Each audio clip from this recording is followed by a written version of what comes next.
ډیل واخم که ایچ پی نه اپل که توشیبا ښه نو دې پروسیسر باید څومره وي ریم یې باید څومره وي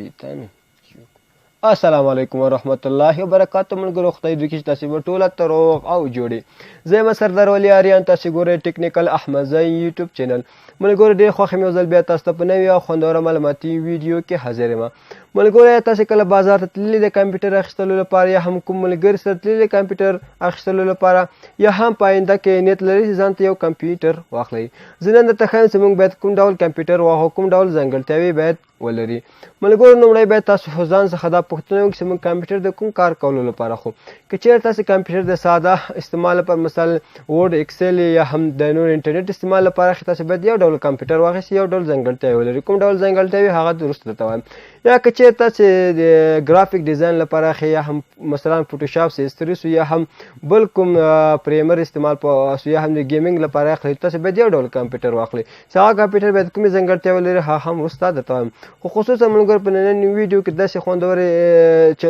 ټریکونه درته وکړم که چې دا ټریکونه تاسې په کمپیوټر کې زده کړئ نو تاسې انشاءالله یو داسې کمپیوټر به واخلئ چې هغه کمپیوټر په پښیمانتوب څنګه کې تاسې نه پښیمانه کېږئ په کم قیمت بیا په لوړ کیفیت به وي نو راځئ چې د ویډیو باندې شروع وکړو نو له موږ سره اوسېږئ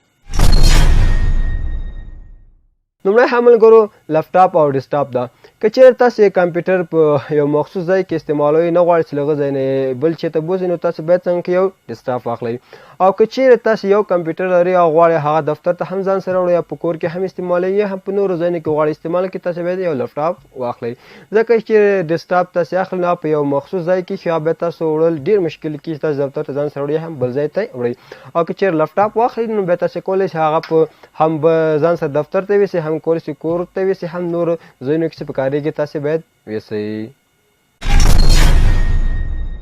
نمبر کې هم ملګرو پروسیسر ده د پروسیسر په کمپیوټر کې ډېر زیات لکه څنګه چې د انسان په بدن کې مغز مهم ده ځکه چې موږ هر کار کوو د هغې تحصیل ټول په مغزو باندې کوو نو کمپیوټر کې هم ملګرو پروسیسر همداسې ده کله چې کمپیوټر یو کار کوي هغه ټول څنګه کې د پروسیسر باندې فاصله کوي که موږ مثال په توګه یو کار کوو چې هغې نتیجه راباسو نو هغه ټول موږ په مغز کې فکر کوو سوچ ورباندې کوو چې دا کار داسې ده او دا کار داسې ده نو څنګه کې دا ټول په مغز کې کوي نو کمپیوټر کې هم د پروسیسر کوم چې کمپیوټر کې ده پروسیسر دا هم د مغز په معنا ده نو تاسې باید د کوم کمپیوټر څخه هغې څخه باید پوښتنه کمپیوټر والا څخه پوښتنه وکړئ چې دې کې د کومې کمپنۍ پروسیسر ده یو ملګرو تاسې کله چې کمپیوټر اخلئ نو هغې کې باید څنګه وي د انټل کمپنۍ پروسیسر موجود وي که چېرې د انټل کمپنۍ پروسیسر وي نو دا یو بهترینه پروسیسر نو تاسې بیا هماغه پروسیسر چې کمپیوټر کې موجود وي نو واخلئ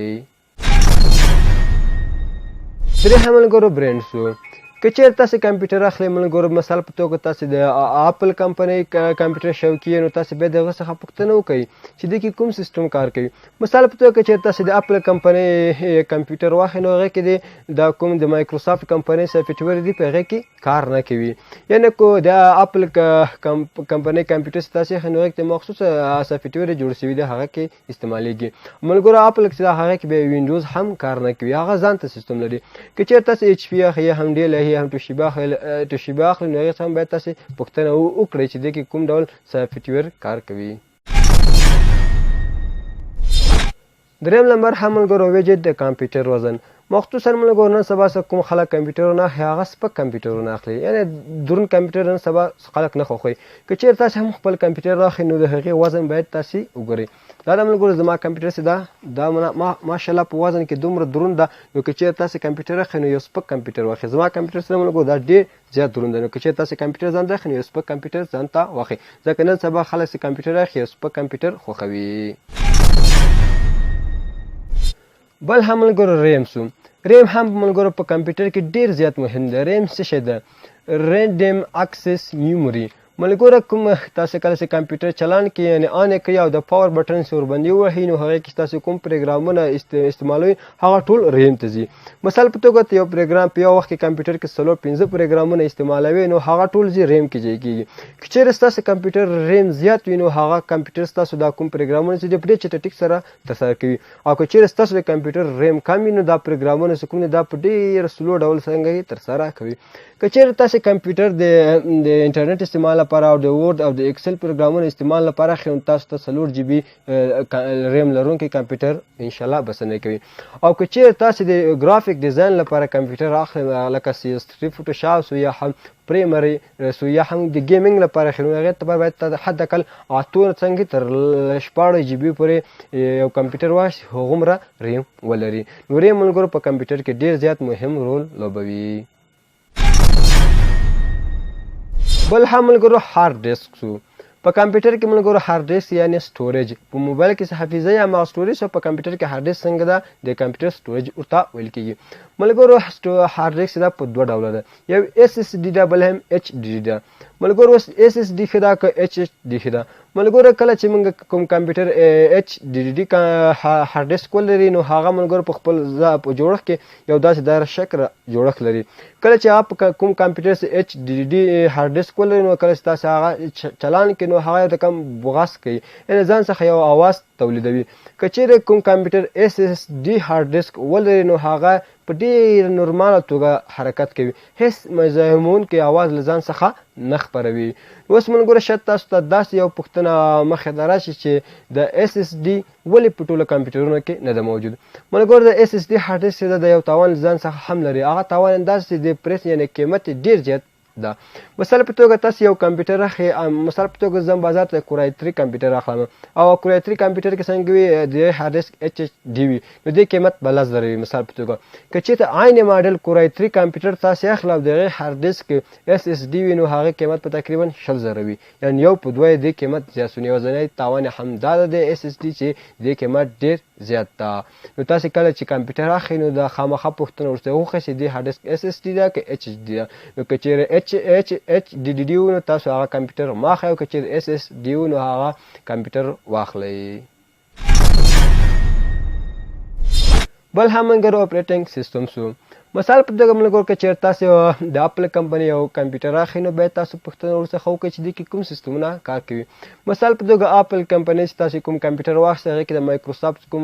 سافټویر دی هغه کار نه کوي.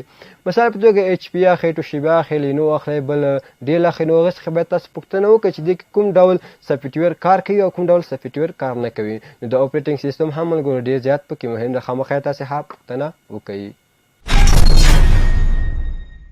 بل هم ملګرو اتم نمبر پریس یعنی قیمت. ملګرو په کمپیوټر سے کله تاسو اخلئ مثال په توګه یو بازار ته ځئ نو تاسو داسې مه کوئ چې اولني دکان ته ورننوتئ په همغه دکان څخه کمپیوټر وپلورئ. تاسو وګورئ بازار کې مختلفو دکانونو څخه قیمت پوښتنه وکړئ خامخا ملګرو قیمت جګ او زیات درته وایي. نو تاسو کله یو کمپیوټر اخیستئ نو ورځئ یو دکان ته مه ورځئ یو دکان 3 4 5 دکانو کې پوښتنه وکړئ انشاءالله قیمت به تاسو ته یو څه ارزانه ملاو شي. نو د پریس قیمت ډېر مهم دی. تاسو باید دې کې هم ډېر احتیاط اوسئ. بل هم ملګرو وارنټي او ګارنټي ده. کله چې تاسو یو کمپیوټر په بازار کې اخلئ ملګرو تاسو باید هغه څخه پوښتنه وکړئ چې دا څومره ګارنټي لري او څومره وارنټي لري. مثال په توګه تاسو یو کمپیوټر په بازار کې اخلئ نو هغه ګارنټي ورڅخه وښیئ. چیرې تاسو دا کمپیوټر استعمالوئ هغه ته د 1 کال ګارنټي لري. که چیرې په 1 کال داخل کې د سیسټم کې څه شی خراب شي زه بیرته ذمه وارم تا ته بیا یو کاغذ درکړي چې دا کاغذ بیرته ماته راوړه. او که چیرې تاسو وارنټي ورڅخه ګارنټي ورڅخه وانخلئ او تاسو دا کمپیوټر ځان سرویس او سبا ستاسو کمپیوټر خراب وي نو تاسو به ډېر زیات جنجال کې ورسره ګیري. نو خامخا د ګارنټي او وارنټي پوښتنه هم ورڅخه وکړئ ملګرو. نو دغه زموږ نن ورځې ویډیو چې خدای دې کړي تاسو یو شی ورڅخه زده کړی وي. خدای دې کړي دغه ویډیو څخه هم دومره شی زده کړی وي چې تاسو بازار ته لاړ شئ تنها یو کمپیوټر واخلئ پرته دې نه څوک ځان سره بوځئ. که چیرې مو دغه ویډیو خوښ نو خوښیږم ویډیو سره لایک کړئ د ویډیو لاندې څخه چینل هم سره سبسکرایب کړئ. نو تر بیا پر چې داسې ښه خوندور معلوماتي ویډیو د ټیکنیکل احمدزي یوټیوب چینل څخه تاسو ته اپلوډ کوم. په لویه بخښونکي خدای مو سپارم. هر چیرې چې یاستئ ښاد او آباد اوسئ.